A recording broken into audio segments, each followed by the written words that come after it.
யக்ஷ பிரஷ்னம் குழந்தைகள் புரிந்து கொள்ள எளிமையாக. பாண்டவர்கள் 5 சகோதரர்கள்.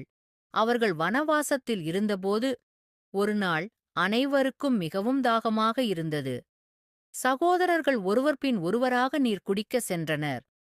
ஒரு மறைந்த குரல், யக்ஷன் குரல், "நீரைக் குடிக்கும் முன் என்னுடைய கேள்விகளுக்கு பதில் கூறு" என்று கூறியது.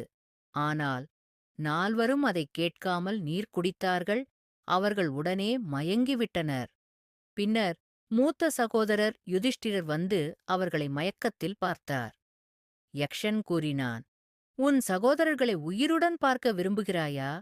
எனது கேள்விகளுக்கு பதிலளி." யுதிஷ்டர் அமைதியாகவும் ஞானத்தோடும் பதிலளித்தார். யக்ஷன் மகிழ்ச்சியடைந்தான். அவன் யமதர்மன், யுதிஷ்டரின் தந்தை என்பதும் தெரியவந்தது. அவர் யுதிஷ்டிரை ஆசீர்வதித்து சகோதரர்களை மீண்டும் உயிர்ப்பித்தார். குழந்தைகளுக்கான நெறி: அமைதியாக இரு. உண்மையிலும் ஞானத்திலும் பலம் இருக்கிறது. சிந்தித்து செயல்படு.